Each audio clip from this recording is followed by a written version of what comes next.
말씀 전하도록 하겠습니다. 오늘 말씀은 골로새서 4장 5절 말씀으로 말씀을 전하도록 하겠습니다. 제목 다 같이 읽어보겠습니다. 우리의 시간을 구원합시다. 한 번 더 크게 읽도록 하겠습니다. 시간을 구원합시다. 본문 말씀 다 같이 한 목소리로 힘차게 읽겠습니다. 외인에게 대해서는 지혜로 행하여 세월을 아끼라. 아멘. 저는 좀 행동이 많이 굼뜨고 좀 느린 편입니다. 되게 날쌔 보이죠? 근데 보기와는 다르게 상당히 이렇게 느립니다. 그것을 좀 전문가들은 그렇게 얘기를 하더라고요. 그 전문가들은 미련곰탱이다라고 얘기를 하고 있는데요. 그러다 보니까 이제 또 저는 이렇게 해야 될 일을 좀 어렸을 때부터 좀 이렇게 뒤로 미루는 그런 좀 안 좋은 습관들도 있었습니다. 이것을 그 전문가들은 또 게으름뱅이라고 하더라고요. 그런데 그러다 보니까 저희 부모님께서는 특히 이 성경 구절 가지고 세월을 아끼다라는 이 성경 말씀을 가지고 저를 이제 좀 꾸짖으셨죠. 야단을 치셨죠. 그러면서 말씀을 봐라. 세월을 아끼라고 했는데 너는 맨날 그렇게 집에서 방에서 뒹굴기만 하고 그 하나님의 말씀을 지키는 것이냐라고 이제 그런 말씀을 어렸을 때부터 좀 종종 들어왔습니다. 그러다 보니까 저한테는 이 말씀이 상당히 좀 꺼려지는, 좀 꺼리낌이 생기는 그런 말씀 중에 하나가 되었습니다. 근데 저 말고도 여러분들도 하나님의 말씀 다 좋고 은혜롭지만 몇몇 말씀은 좀 이렇게 하나님은 왜 이 말씀을 굳이 하셔서 나를 이렇게 좀 힘들게 할까, 괴롭게 할까, 좀 그런 말씀들 있지 않습니까? 저만 그런 거 아니죠? 그런 것처럼 저에게는 이 말씀이 그런 말씀 중에 하나였는데요. 그런데 이 말씀을 원문의 뜻을 보니까요, 원문을 보니까 우리가 흔히 알고 있던 세월을 아끼라, 그러니까 시간을 잘 사용해라, 허송세월하지 말라, 이런 뜻하고는 조금 거리가 멀다라는 것을 좀 배웠습니다. 우리가 알다시피 시간은 빠릅니까, 느립니까? 빠르죠. 우리 중학생들이 느끼는 시간, 다원이는 시간이 빠른 것 같아요, 느린 것 같아요? 시간이 잘 가요, 잘 안 가요? 잘 안 가죠, 그렇죠? 부럽죠. 시간 잘 안 가는 저 10대들은 보면은. 근데 우리도 10대 때는 그랬잖아요. 10대 때는 시간이 너무 안 가가지고 빨리 어른이 되고 싶은데 어른이 너무 안 되는 거예요. 시간이 너무 더디게 갔습니다. 그래서 하루하루가 지루하고 하루하루가 나는 왜 사는가 막 그런 생각도 했던 적도 있는 것 같은데요. 빨리 어른이 되고 싶었는데 그럴 때마다 어른들은 뭐라고 합니까? 10대 때는 시간이 시속 몇 킬로? 10대 때는 시간이 시속 몇 킬로요? 10킬로. 20대 때는? 40대 때는? 60대 때는? 80대 때는? 80킬로.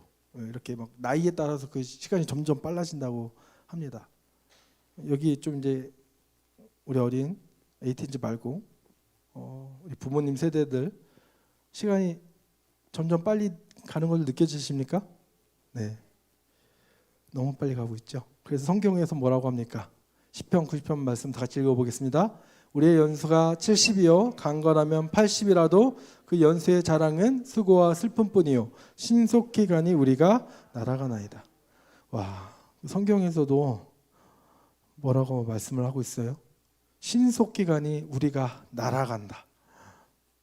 그러니까 우리의 그 삶의 생명의 그 시간이 어떻게 보면은 길게 보이지만은 사실은 100년도 안 되는 아주 짧은 시간이고 그 시간은 정말 빠르게 지나간다는 것입니다. 아까 말했듯이 저도 10대 때는 시간이 너무 안 가서 괴로웠었는데 진짜 딱 20대 어른이 딱 되자마자 시간이 좀 빨리 가기 시작하더라고요. 대학교 1학년이 딱 되었을 때 학교에 입학한 지 뭐 하루 이틀밖에 안 된 것 같은데 벌써 중간고사를 본다고 하더라고요. 중간고사 이제 정신없이 준비하고 중간고사를 치르고 끝나고 이제 뭐 MT도 가고 막 학교에서 축제도 하지 않습니까? 그거 좀 즐기다 보니까 그것도 한 그렇게 며칠 즐긴 것 같지 않은데 금방 또 기말고사를 본다고 하네요. 그 기말고사 보니까 1학기가 끝났습니다. 그리고 이제 여름방학이 되었죠. 대학교가 좋은 점이 방학이 길다는 점이 너무 좋더라고요. 그래서 그 긴 방학 동안에 알바도 하고 해서 2학기 때 부모님한테 딱 알바한 거예요. 이거 등록금에 보태겠습니다. 딱 그런 계획을 딱 세웠는데 딱 오늘까지만 놀자. 그게 어떻게 됐죠? 2학기가 시작되는 거죠. 오늘까지만 놀자 했는데 2개월이 딱 지나고 2학기가 시작되었습니다. 그리고 2학기도 정말 순식간에 지나서 대학교 1학년을 그렇게 보내었습니다. 정말 대학교 1학년이 어떻게 지나갔는지 모를 정도로 빠르게 지나갔는데요. 근데 그 다음에는 또 시간이 너무 안 가는 거예요. 왜냐하면 제가 군대에 입대를 했습니다. 예. 군대를 입대를 하니까 시간이 너무 안 가더라고요. 우리 군대 갔다 오신 남자분들 한 분, 두 분, 세 분, 네 분, 다섯 분 정도, 여섯 명 정도 되는 것 같은데요. 이등병 때 시간 빨리 가던가요? 그 하루가 영원 같지 않던가요? 그렇죠? 저는 2년 2개월 했는데 저보다 나이 더 있으신 분들은 뭐 3년까지도 하셨다고 합니다. 요새는 좀 더 그게 짧아서 2년도 안 하죠. 그런데 정말 그 밖에 있는 사람들은 그래요. 밖에 있는 사람들은 이제 저 막 진짜 힘들게 오랜 시간 버티다가 이제 휴가 딱 나갔는데 뭐라고 합니까? 또 나왔냐 이래요. 또 나왔냐? 금방 나왔냐? 그리고 전역하니까 너 군대 간 지 얼마 안 된 것 같아. 벌써 전역했네. 밖에 있는 사람들 그러는데 군대 안에 있는 사람들은 너무 시간이 안 가는 거예요. 특히 시간이 제일 안 갈 때가 이등병 때. 그리고 제일 안 갈 때가 말년 때입니다. 말년 때는 이제 며칠 안 남았지만 그 일주일 하루가 너무 안 가는 거예요. 그럼에도 불구하고 군대에는 그런 말이 있습니다. 국방부 시계는 거꾸로 달아놔도 돌아간다. 어느덧 그렇게 시간이 안 갔지만 2년의 시간이 흘러서 전역을 하게 되었죠. 그리고 나이를 한 살 더 먹으면서 30대 되고 이제 40대 접어드니까 예전에 어른들이 하셨던 그 말씀, 농담 삼아 하셨던 그 말씀, 10대 때는 10kg, 20대는 20kg, 30대는 30kg. 나중에는 진짜 시간이 막 진짜 걷잡을 수 없이 빨리 흘러간다라고 말씀을 하는 것이 너무나 실감이 와닿고 있습니다. 42살이 된 지 한 일주일밖에 안 지난 것 같은데 벌써 한 살, 2달 지나면 이제 한 살 더 먹죠. 네. 한 살 먹는 거 참 좋아하지만은 나이 먹는 거는 참 너무 싫더라고요. 저는. 네. 저뿐만 아니라 다들 나이 먹는 거 싫잖아요, 그렇죠? 네. 아무튼 우리의 그렇게 빠르게 지나가는 그 시간, 세월을 보면서 뭔가 허송세월하는 낭비하는 그런 시간이 참 많이 아깝다라는 생각을 하게 됩니다. 그렇다면 이 말씀, 외인에게 대해서는 지혜로 행하여 세월을 아끼라는 말씀은 바로 그런 말씀일까요? 시간이 그렇게 빨리 지나가니까 그렇게 빨리 지나가는 세월을 그냥 이렇게 멍 때리고 흘려보내는 것이 아니라 정말 그 시간을 쪼개서 계획적으로 해서 너의 삶을 바쁘게 부지런히 살아가라, 그런 말일까요? 보통은 우리가 이 말씀을 아끼라라고 하니까 뭔가 절약해라, 남겨라, 뭐 이런 뜻으로 우리가 생각을 할 텐데요. 이것의 원문을 한번 제가 직역을 해보았습니다. 직역 한번 읽어보겠습니다. 외인을 향하여서는 지혜로 행하여 세월을 건져내라. 세월을 구원하라. 이렇게 하니까 좀 의미가 많이 달라지지 않습니까? 세월을 구원하라. 건져내라. 아끼라라고 번역된 그 말씀은 그 단어 원어의 단어는 하나님 주님 예수님이 우리를 구원하시다 할 때 그 구원입니다. 사실 세이브 앞에 아끼라는 이제 세이브잖아요. 세이브. 근데 세이브도 뭐 구하다라는 의미도 있겠지만은 더 원래의 의미는 리딤이라는 단어에 더 가깝습니다. 건져내는 거죠. 건져내는 거. 그럼 우리가 세월을 시간을 건져내는 것 그게 무엇을 의미하는 것일까요? 이거랑 비슷한 말씀이 있습니다. 에베소서 5장 15절 16절 말씀인데요. 한번 읽어보겠습니다. 그런즉 너희가 어떻게 행할지를 자세히 주의하여 지혜 없는 자 같이 하지 말고 오직 지혜 있는 자 같이 하여 세월을 아끼라. 때가 악하니라. 아멘. 이게 훨씬 더 길지만 그래도 핵심적인 말들이 똑같다는 걸 볼 수가 있습니다. 먼저 공통점이 이제 세월을 아끼라라는 말이 똑같겠죠. 그리고 행하다. 그리고 지혜로 행하라. 세월을 아끼라. 이 말씀이 우리의 본문 말씀 골로새서 4장 5절 말씀과 에베소서 5장 말씀이 동일합니다. 근데 단 하나 에베소서 5장 말씀에는 하나가 더 추가가 되었죠. 때가 악하다라는 말이 추가되었습니다. 여기서 때가 악하다라는 말은 세월과 때 두 개 다 시간을 나타내는 단어 아니겠습니까? 근데 여기서는 그 원문은 서로 다른 단어가 씌워져 있습니다. 그 다른 단어가 이제 비교하면서 어떤 의미인지 세월을 구원하는 것이 세월을 건져내는 것이 무엇인지를 한번 생각해 보도록 하겠습니다. 뒤에 때가 악하다 할 때 때는 물리적인 시간을 의미합니다. 물리적인 시간이라는 것은 지금 우리 시계가 지금 똑딱똑딱 가잖아요. 지금 11시 54분을 가리키고 있습니다. 자, 그런데 이것은 사람들이 의미로 시간을 나눈 거잖아요. 그렇죠? 네. 하나님이 만드셨을 때는 저렇게 1시 뭐 이렇게 만드신 건 아니잖아요. 그냥 지구가 한 바퀴 돌았을 때 그것을 하루라고 하고 지구가 태양을 한 바퀴 돌았을 때 그것을 1년이라고 하고 달이 지구를 한 바퀴 돌았을 때 그것을 한 달이라고 부르게 된 것이죠. 아무튼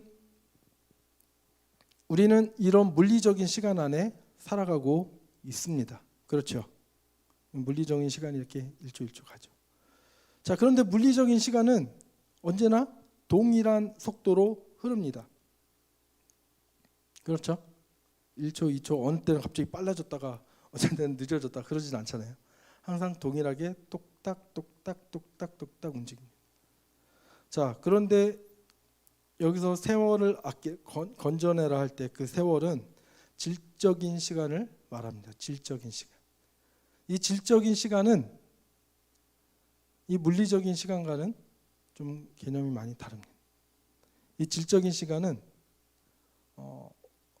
이런 그냥 물리적인 시간의 개념이 아니라 어떤 사건에 대한 그 개념이 좀 들어가 있습니다. 좀 이게 철학적인 인문학적인 좀 개념이라서 좀 어려울 수도 있는데 쉽게 설명하자면은 아까 말했듯이 우리가 느끼는 시간이 체감하는 시간이 다르잖아요. 그렇죠? 내가 기쁘고 좋은 일을 할 때는 그리고 좋은 사람과 내가 사랑하는 사람과 있을 때는 시간이 빠릅니까? 느립니까? 예, 빠르죠. 근데 내가 정말 싫어하는 사람과 함께 있을 때 아니면 내가 정말 싫어하는 일을 하고 있을 때는 시간이 느리게 갑니다. 우리가 시간이 가장 좀 평상시에 느리다고 느끼는 거 언제입니까? 컴퓨터 부팅 시간. 근데 컴퓨터 부팅 시간 치면은 사실 1분도 안 되면 몇십 초긴 한데요. 그 몇십 초가 상당히 길게 느껴져서 막 답답함을 느끼잖아요. 그렇죠? 그리고 지금 여기에 많은 분들이 앉아 있지만 여러분들이 느끼는 그 시간은, 질적인 시간은 다 다릅니다. 이 말씀을 듣기를 사모하고 말씀을 재밌게 듣는 사람들은요, 이 말씀 듣는 시간이 1시간이라도 그 1시간이 1시간만큼 길게 느껴지지 않고 금방 지나갑니다. 벌써 1시간이 이렇게 갔네? 나중에 이제 보고 느끼는 거죠. 그런데 말씀 듣는 것을 지루해하는 사람들, 말씀을 재미없어 하는 사람들은 이 말씀 듣는 시간이 얼마나 길까요? 그래서 특히 우리 어린 친구들은 아직 그 말씀 듣는 훈련이 잘 안 돼가지고 말씀 듣는 것을 좀 힘들어 하잖아요. 그래서 제가 어른 설교할 때는, 작년 설교할 때는 설교가 좀 긴 편입니다. 짧게 하려고 하는데도 자꾸 말이 길어져가지고, 저도 말하는 걸 좋아하다 보니까 자꾸 살이 붙다 보니까 이렇게 설교 시간이 좀 길어지는 경향이 강한데, 에이틴즈 예배 때는 최대한 간결하게 쓸데없는 말 안 하고 짧게 그냥 집중 포인트로 한 포인트만 딱 해서 짧게 끝내려고 합니다. 근데 애들은 죽으려고 하는 거죠. 막 몸 베베 꼬고 막. 근데 설교 1시간 딱 보면 한 10분도 안 했거든요. 10분도 안 했는데 애들은 벌써 막 죽으려고 하니까 저도 애들의 그 모습 보면서 이제 막 급하게 이제 끝내는 거예요. 이 질적인 시간과 물리적인 시간의 차이를 좀 알겠습니까? 네. 자, 그러면 세월을 아끼라라는 말씀은 뭘까요? 바로 물리적인 시간은 되게 평면적인 시간이에요. 평면적인 시간. 그런데 그 평면적인 시간에서 이 세월을 건져내는 사람들, 구원받은 사람들은 바로 영생의 시간을 살아간다는 거예요. 바로 이 질적인 시간은 바로 영생입니다. 세월을 구원하라. 바로 이 평면적인 이 시간 속에서 살아가고 있지만, 바로 우리의 시간을, 이런 평면적인 시간, 그냥 이건 막 흘러가잖아요. 그렇죠? 홍수가 나면은 막 물이 확 흘러가듯이, 거기에 모든 것들 막 다 휩쓸려가듯이, 이 평면적인 시간, 물리적인 시간은 우리 사람들을 그냥 그 홍수, 그 시간의 물 속에 가다 놓고 그냥 쑥 갑니다. 우리가 어디로 갈지 알 바를 알지 못하고, 우리의 의지대로 가지도 못하고, 그냥 시간이 흘러가는 대로 그냥 끌려가는 것 뿐이죠. 쓸려가는 거예요. 말 그대로 그냥 쓸려가는 겁니다. 근데 그런 삶을 사는 것이 아니라 우리는 영생을 살아가야 합니다. 영생은 우리가 죽어서, 믿는 사람들이 죽어가지고 누리는 것이 영생이 절대 아닙니다. 성경은 영생은 그런 거라고 얘기하지 않아요. 또 우리는 보통 영생을 영원한 생명 해서 시간이 그냥 끝없이 있는, 무한대로 있는 그런 걸로 생각할 수도 있습니다.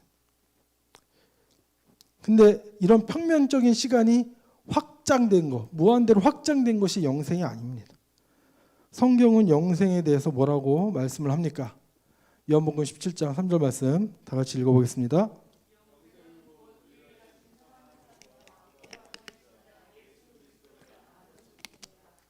아멘. 놀라운 사실을 발견할 수 있습니다. 예수님은 영생에 대해서 말씀을 하실 때 이건 시간적인 개념이 아닌 관계의 개념으로 얘기를 하고 있습니다. 유일하신 참 하나님을 아는 것, 또한 그 하나님이 보내신 예수 그리스도를 아는 것. 이 말을 바꿔 말하면 우리 주님을 사랑하는 것. 영생은 바로 사랑의 단어입니다. 그냥 사는 것이 아니라 누구와 함께 살아가는가가 중요합니다.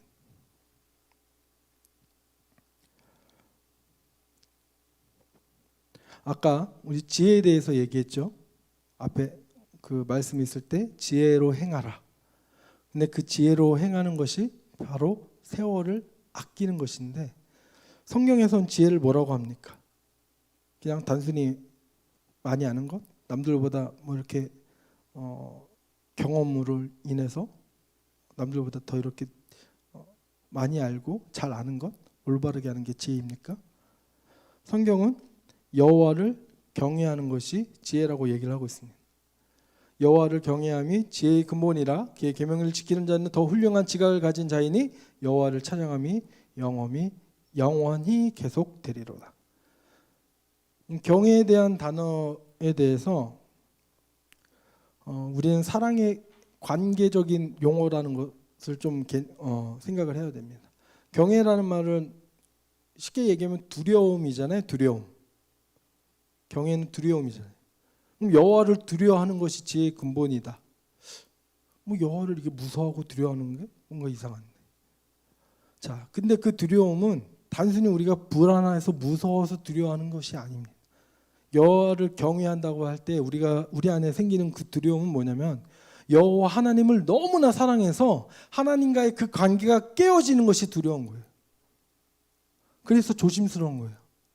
내가 혹 잘못해서 하나님과 나의 사이가 멀어질까 봐 내가 스스로 삼가 겸손하게 조심해서 하나님 앞에 나의 사랑하는 마음을 표현하는 것. 그것이 경외입니다. 그럼 여호와를 경외한다는 건 무엇입니까? 하나님을 너무나 사랑한다는 것. 그것이 바로 지혜의 근본입니다. 그리고 하나님이 나를 사랑하시고 나를 너무나 사랑하셨기 때문에 독생자 예수님을 죽기까지 내어두셨던 바로 하나님의 그 사랑을 아는 것. 그것이 지혜 아닙니까? 여러분 그 사실 다 알고 계시죠? 다 모르세요? 오늘 처음 듣나요? 다 알고 계시죠? 그러면 저와 여러분들 우리 모두 다 지혜 있는 사람입니다. 믿으십니까? 그런 사람은 어떻게 해야 됩니까? 여호와를 영원히 계속 찬양할 수 있는 것입니다. 영원히 함께 하는 것입니다. 영생. 여호와를 경외하는 것이 지혜의 근본이요 거룩하신 자를 아는 것이 명철이니라. 자, 그럼 예수님은 또 누구십니까? 골로새서 1장 13절 말씀 읽겠습니다. 그가 우리를 흑암의 권세에서 건져내사 그의 사랑의 아들의 나라로 옮기셨으니. 우리를 흑암의 권세에서 건져내신 분. 건져내다. 아까 세월을 뭐라고 했습니까? 건져내라. 예수님은 우리에게 영생을 주시기 위해서, 우리를 건져내시기 위해서 이 땅에 오신 분입니다. 예수님은 하나님이십니다. 믿으십니까? 그 말은 창조주라는 뜻이죠. 창조주는 공간을 창조했을 뿐만 아니라 시간도 창조하셨습니다. 그런데 예수님은, 창조주이신 예수님이 자기가 만든 그 시간과 공간 안에 직접 들어오신 것입니다. 그 자체가 이미 고난입니다. 우주가 하나님을 담을 수 있습니까? 어떤 시간 안에 하나님이 존재할 수 있겠습니까? 하나님은 그 공간과 시간 밖에 더 크신 분으로서 존재하시는 분입니다. 제가 이 물통 안에서 들어간다고 생각을 해보세요. 뭐 불가능하겠지만 막 구겨 넣어서 들어갔다고 생각해보세요. 얼마나 답답하고 고통스럽겠습니까? 네. 그래서 예수님께서 우리에게 오신 이유, 바로 우리와 함께 살아가기 위해서 이 땅에 오셨다는 겁니다. 우리를 너무나 사랑하셔서 우리와 함께 하시기 위해서. 그렇기 때문에 영혼은 그냥 시간이 무한대로 확장되는 것이 아니라 누구와 함께 있느냐에 관한 이야기가 되는 것입니다.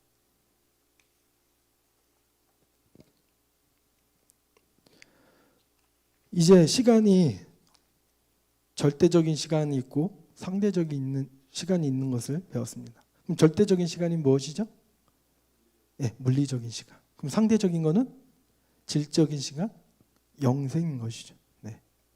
그래서 성경에서는 천년이 며칠 같고, 천년이 하루 같고, 하루가 천년 같다라고 얘기를 합니다. 이해 안 되죠. 어떻게 보면 천년이 천년이고 하루는 하루지. 어떻게 천년이 하루 같고 하루가 천년 같고. 하나님한테는 천년이 하루 같고 하루가 천년 같다고 합니다. 상대적 시간을 의미하는 것이죠. 그리스 철학을 보면, 그리스 신화를 보면은 크로노스와 카이로스의 시간이 있습니다. 이 크로노스의 시간은 아까 말했던 그 절대적 물리적 시간을 의미하고요. 카이로스는 그 상대적인 시간을 의미합니다. 이 카이로스의 신의 모습은 이렇게 앞머리만 이렇게 풍성하게 나 있다고 합니다. 이렇게. 혹시 옛날 분들 뭐 김무스 아세요? 머리 이렇게 뭐 무스로 이렇게 쫙 해가지고 뭐 부리처럼 이렇게 하신 분 계셨는데, 뭐 앞머리가 이렇게 풍성하다고 합니다. 그 뒷머리는 머리숱이 하나도 없는 대머리라고 합니다. 그리고 위에 겨드랑이 날개가 이렇게 달려 있다고 합니다. 겨드랑이 날개는 시간의 빠름을 의미한다고 하죠. 그리고 왜 앞에 머리만 풍성하고 뒤에 머리가 없느냐?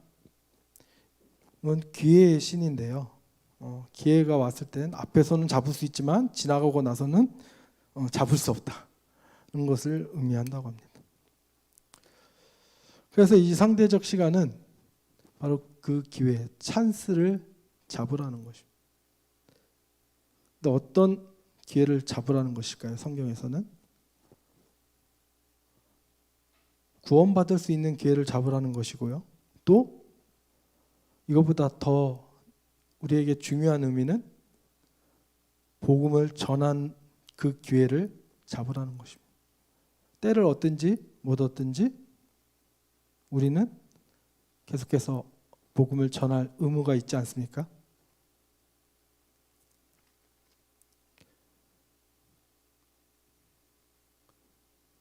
우리가 전해야 될 때 전하지 못함으로 인해서 그 한 영혼을 구원하지 못했을 때, 그 한 영혼을 구원하지 못하고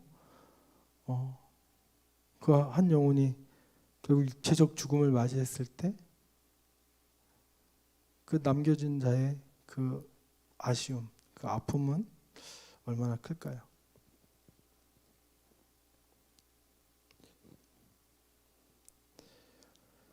자, 예수님은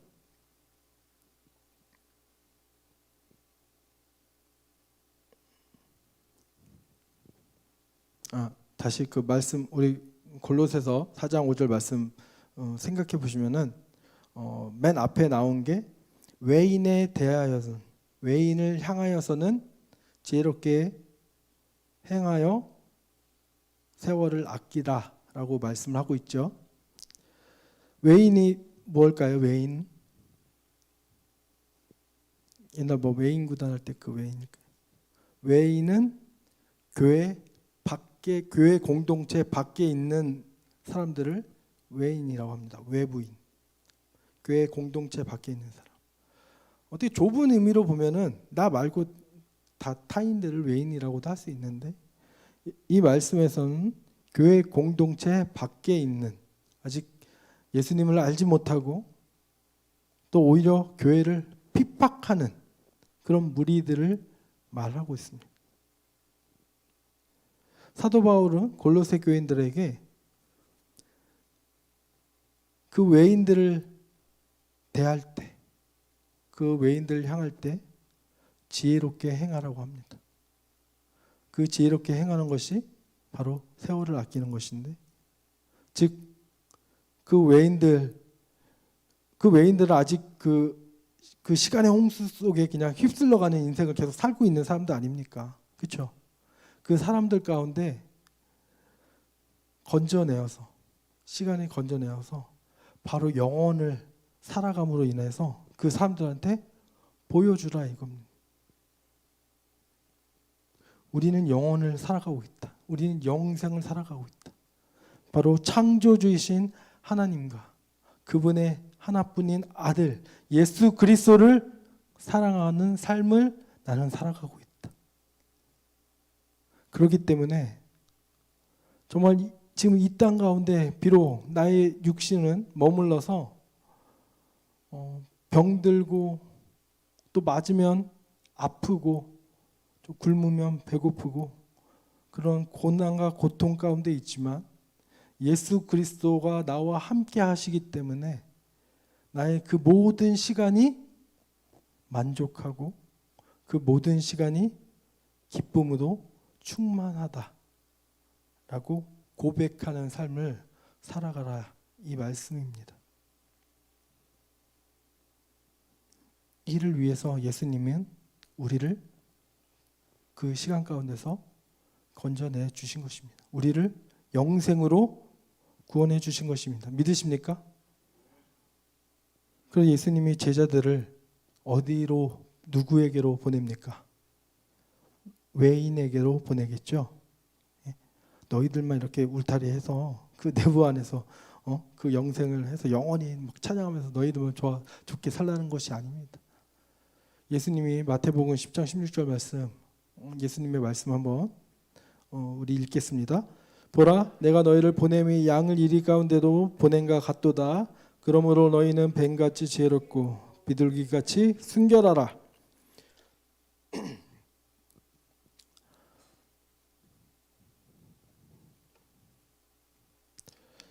어디로 보냅니까? 제자들을 보내는 것이 뭐와 같다고 합니까? 예수님이 느끼시기에 양을 이리 가운데로 보내는 것 같다.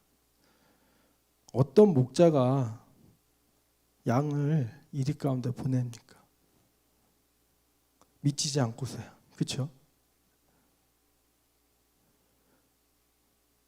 우리는 이 말씀을 통해서 예수님의 그 심정이 어떨까 한번 좀 역으로 생각해 봤으면 좋겠고요.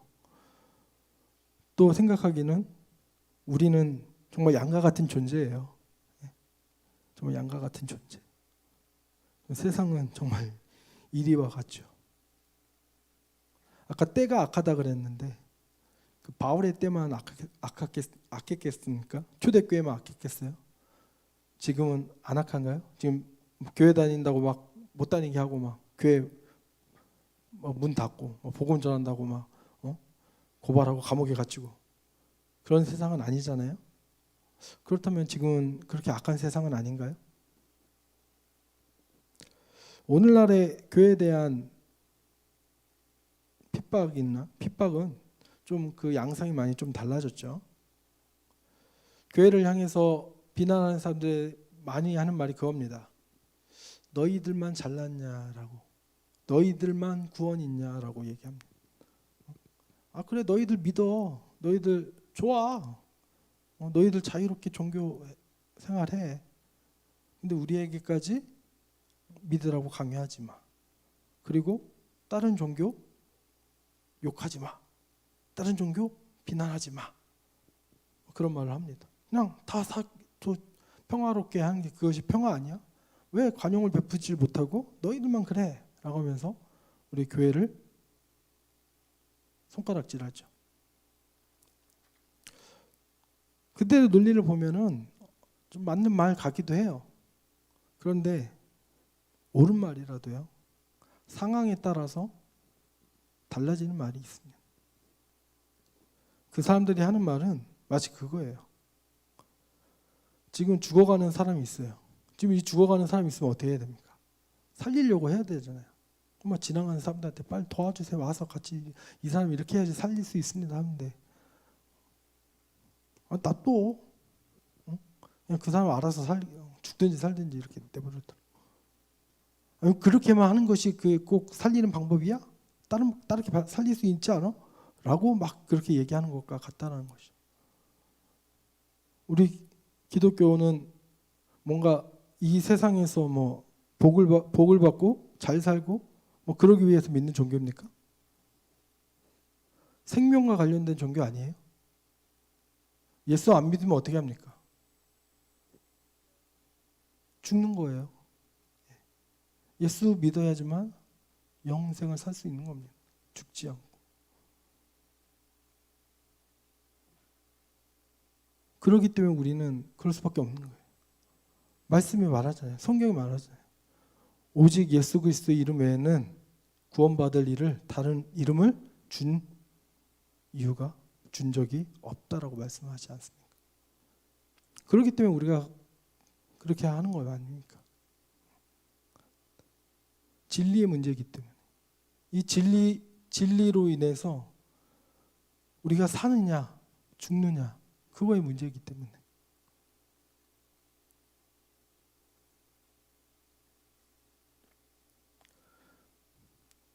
우리가 전도해야 될 대상들은 바로 그런 사람들이에요. 어떻게 보면 말이 통하지 않는 사람들. 주님은 우리를 그들에게 보냈습니다. 양과 같은 우리들을 그들에게 보냈습니다.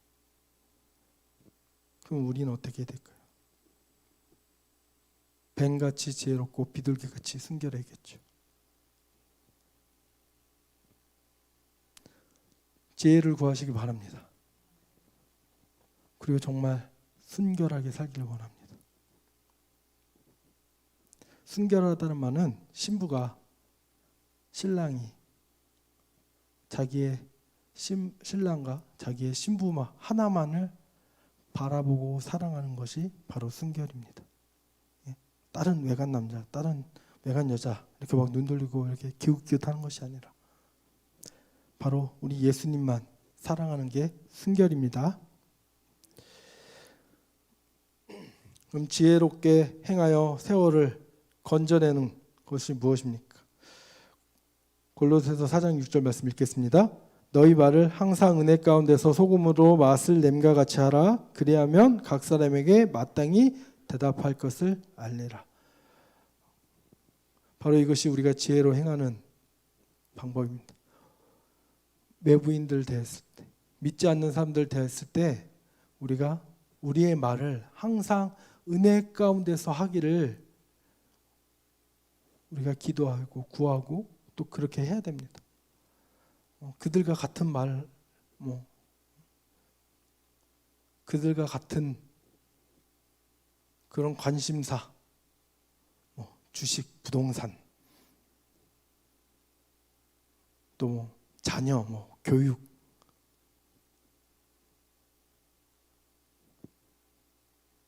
물론 그런 말을 아예 하는 게 나쁘다는 건 아니지만은 그런 말만 하는 것은 문제 있겠죠.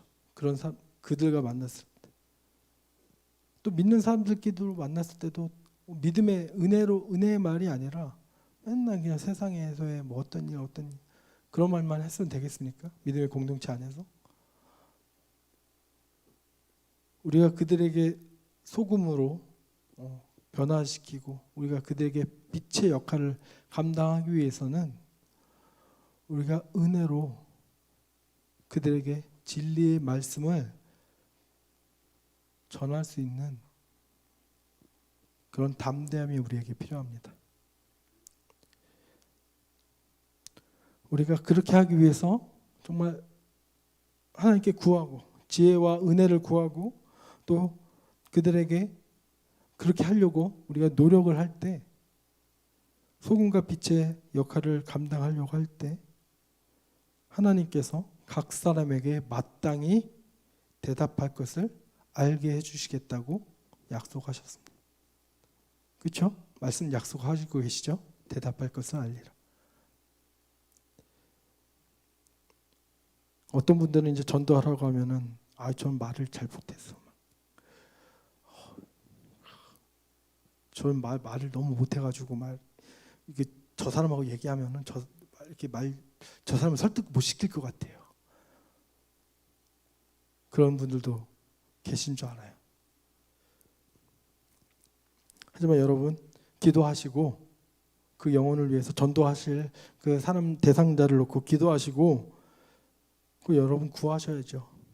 지혜를 달라고, 또 내가 은혜 충만함으로 그 사람에게 담대함으로 하나님의 이 진리의 말씀을 전할 수 있게 도와달라고. 그리고 가십시오. 여러분들 담대한 마음만 가지고 가시면은 하나님께서 그들 앞에 섰을 때 여러분들이 어떠한 말로 복음을, 그 메시지를